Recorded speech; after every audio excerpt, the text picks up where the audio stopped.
Friends, welcome to our channel. इस video में मैं आपको बताने वाली हूँ कि लाइंस की क्वालिटी को आप कैसे अच्छा कर सकते हैं। ओवर हैंड ग्रिप के साथ में आपकी लाइंस की प्रैक्टिस करने के लिए आपको कौन सी एक्सरसाइजेस करनी चाहिए जिससे आपकी स्केचेस में वीक स्केचेस करते वक्त आपकी लाइंस में स्ट्रेंथ हो और आपकी लाइंस की क्वालिटी अच्छी हो। सबसे पहली चीज़, what is overhand grip. Overhand grip क्या होता है? जब हम वो पेंसिल को इस तरीके से होल्ड करते हैं, ठीक है, आगे थंब रख के। और what is tripod grip. Tripod grip में क्या होता है? जब हम नॉर्मली पेंसिल्स को इस तरीके से होल्ड करते हैं, जो हम नॉर्मल स्कूल्स के टाइम पे करते थे, जब हम लिखते वक्त करते थे तो उसे ट्राइपॉड ग्रिप कहते हैं। और that is overhand grip. Overhand grip में हम लोग क्या करते हैं? इस तरीके से होल्ड करते हैं पेंसिल को दूर से। और ओवर हैंड ग्रिप का यूज़ क्यों होता है? बिकॉज जब हम बड़े आर्ट वर्क्स, बड़े पेपर पे वर्क करते हैं या बड़े कैनवास पे वर्क करते हैं तो वहाँ पे हमें चीज़ों को मेज़र करने में दिक्कत नहीं आती। जब हम उसे किसी चीज़ से कंपेयर करते हैं, जो हमारा रेफरेंस है और जो हमारा आर्टवर्क है, उसे हम जब कंपेयर करते हैं तो वहाँ पे हम लोग इजीली इसको मेज़र कर पाते हैं ओवर हैंड ग्रिप से। अगर आप ट्राइपॉड ग्रिप यूज़ करोगे तो वहाँ पे आपको मेज़र करने में प्रॉब्लम हो। तो पेंसिल मेजरमेंट में आपको ओवर हैंड ग्रिप की बहुत ज़्यादा ज़रूरत पड़ती है।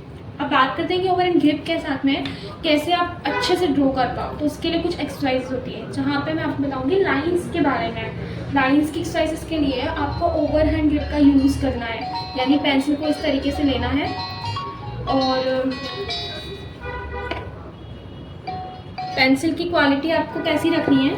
इसकी जो लीड है, इसकी लीड को आपको ऐसे लंबा कर देना है, ठीक है। किससे करना है लंबा? पेपर सीजर से। बट आपको लीड को लंबा करते वक्त ये ध्यान रखना है कि इसका जो बेस है ना, इसको पूरा नहीं उतारना, पूरा अच्छे से इसको नहीं करना है, हटाना नहीं है, क्योंकि उससे क्या होगा, ये पेंसिल की जो लीड है बहुत पतली हो जाएगी और जब आप इसे ड्रॉ करोगे तो ये ब्रेक होने का चांस रहेगा। इसलिए आप इसको थोड़ा सा यहाँ पे इसका जो है स्पेस छोड़ना, ताकि इसका बेस अगर स्ट्रॉन्ग हो, ठीक है। अगर इसका बेस स्ट्रॉन्ग होगा तो पेंसिल की लीड इजीली नहीं टूटेगी। स्टार्टिंग में आपको प्लेटिनम जो भी HB पेंसिल है नॉर्मली, वो आपको यूज़ करनी है, या 1H 2H में आप यूज़ कर सकते हो लाइट पेंसिल।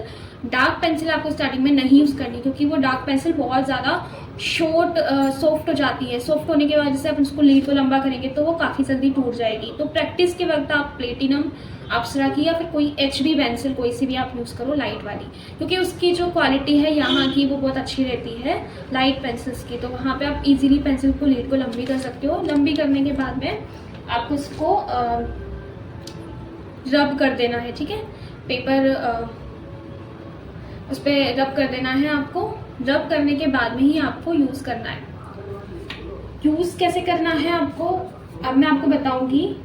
कुछ लाइंस की प्रैक्टिस आपको कैसे करनी है। तो सबसे पहली चीज़, एक तो आपको ड्रॉ करनी है straight lines. Straight lines draw करते वक्त ओवर हैंड ग्रिप को इस तरीके से होल्ड करना पेंसिल को, ठीक है। और आपका जो पेपर है वो बड़े साइज़ का आपको लेना है। A3 साइज़ आप ले सकते हो, और न्यूज़पेपर पेपर आप ले सकते हो, या बड़ा चार्ट पेपर आप यूज़ में ले सकते हो। अगर आपके पास अभी वो नहीं है स्टार्टिंग में, तो आप A4 साइज़ की शीट्स या A3 साइज़ की शीट्स को मर्ज कर सकते हो और बड़ा कवर बना सकते हो। और फिर आपको पेपर को नीचे लटा के नहीं रखना है, वर्टिकली रखना है, हैंग करना है। तो आप इजीली वॉल पे हैंग कर सकते हो उसको, या फिर अगर आपके पास ईजल वगैरह है तो आप उसको भी यूज़ में ले सकते हो। और पेपर को वर्टिकली लगा के आपको ओवर हैंड ग्रिप की प्रैक्टिस करनी है, ताकि उससे आप इजीली मेजर कर पाओ।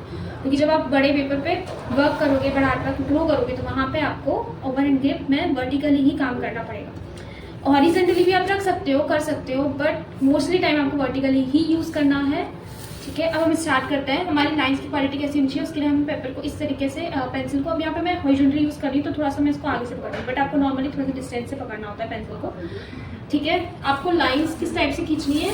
एकदम स्ट्रेट खींचनी है। और स्ट्रेट के साथ में आपको ये ध्यान रखना है कि जो आपकी लाइंस है उनके बीच का गेप जो है वो मोस्टली सेम होना चाहिए, और आपकी लाइंस जो है स्ट्रेट होनी चाहिए, ठीक है। आपकी लाइंस स्ट्रेट होगी तो आपका पेंसिल पे कंट्रोल अच्छा होगा, ठीक है।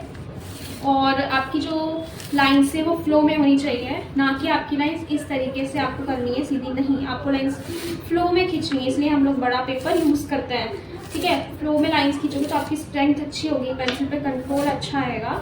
स्टार्टिंग में आपकी लाइन स्टेडी जाएगी, पर धीरे धीरे जब आप इस एक्सरसाइज को रेगुलर करोगे तो वहाँ पे आपको अच्छा लगेगा और आपकी जो स्ट्रेंथ है वो अच्छी हो जाएगी। इसका अच्छा रिजल्ट आपको मिलेगा। मिनिमम 1 मंथ आपको ये रेगुलर करनी होती है, 15 मिनट्स तक रेगुलरली, 15 मिनट्स, या फिर आप हाफ एन आवर भी कर सकते हो। इसके अलावा आप लाइंस का ध्यान रखना कि वो उनका जो गेप है वो अच्छा हो, ये बीच में सही हो ताकि वो स्ट्रेट बने, और आपकी जो लाइन्स है वो कर्व में नहीं बननी चाहिए, लाइक ऐसे बन रही है, लाइक ऐसे बन रही है, तो सी कर्व में नहीं बननी चाहिए, स्ट्रेट होनी चाहिए, ठीक है। जैसे मेरी लाइन्स देखो आप कैसी ऐसे स्ट्रेट होनी चाहिए, एकदम स्ट्रेट आप ड्रॉ करो। यहाँ पे मैंने आपको कैमरे में दिखाने के लिए जो पेंसिल ली है वो जो डार्क कलर की ली है, मतलब डार्क पेंसिल ली है। आपको स्टार्टिंग में जो पेंसिल लेनी, लाइट पेंसिल लेनी, प्लेटिनम वगैरह, ठीक है। पहली चीज़ तो ये हो गई, स्ट्रेट लाइन्स खींचनी है और वर्टिकल लाइन्स भी आपको खींचनी है, ऐसे पेपर पे बड़ी बड़ी, ठीक है। फ्लो में बड़ा पेपर होगा तो इजीली खींचने में आएगा।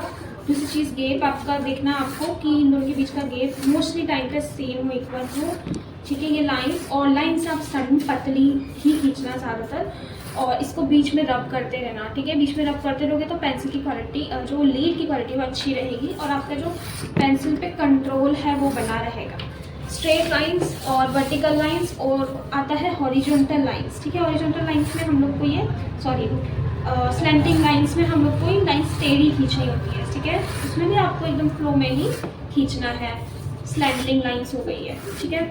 इसके अलावा लाइंस की क्वालिटी के साथ साथ आप एक और पैटर्न यूज़ कर सकते हैं इसका। जैसे हमने यहाँ पे 2 पॉइंट दिए, जैसे मैंने यहाँ पे 1 पॉइंट दिया और 1 पॉइंट मैंने यहाँ पर दिया, तो इसके अंदर आपको क्या करना है, जो ये वाला जो पॉइंट है, इस पॉइंट पे आपको अब क्या आई रखनी है, मतलब इस पॉइंट पे आपको देखना है और यहाँ से स्टार्ट करना है और इस पॉइंट पे मिलाना है, ठीक है। कैसे मिलाना है, फ्लो में। और ध्यान ये रखना है कि ये जो चीज़ें पॉइंट से बाहर ना जाए। फ्लो वाली लाइंस में तो आपको मतलब लिमिट नहीं दे रही, लेकिन जब आप पॉइंट टू पॉइंट करोगे तो वहाँ पे आपकी एक लिमिट बनी रहेगी। तो जब आप बड़े पेपर पे वर्क करोगे तो वहाँ पे आपको एक लिमिट मिलती है कि आपको इतना छोटा सर्कल बनाना है या इतनी छोटी लाइन खींचनी है, ठीक है। वो उस चीज़ का ध्यान आपको रखने के लिए ये चीज़ भी बहुत हेल्पफुल रहेगी। पॉइंट टू पॉइंट आप लाइंस को कर सकते हो, ठीक है। स्ट्रेट, स्लैंटिंग, टेढ़ी मेढ़ी, आप कैसे भी मतलब पॉइंट पे आपका फोकस होना चाहिए कि आपको एक पॉइंट से दूसरे पॉइंट पे मिलाना है। तो ये थी हमारी लाइंस की क्वालिटी। ऐसी वीडियोस देखने के लिए आप मेरे यूट्यूब चैनल को सब्सक्राइब कीजिए, लाइक कीजिए, शेयर कीजिए। और इसके अलावा मैं फ्लो में सर्कल्स वगैरह भी बताऊंगी कि आप कैसे शेप्स और सर्कल्स एंड ओवल्स को फ्लो में ड्रॉ करके आप बड़े पेपर पे ड्रॉ करना ओवर हैंड ग्रिप से कैसे सीख सकते हो। तो वो वीडियो भी आने वाली है, तो इसके लिए आप मुझे चैनल को सब्सक्राइब कर दीजिए एंड आप उस वीडियो को देखने के लिए मेरे चैनल पे जा सकते हैं। And thank you so much for liking this video, okay.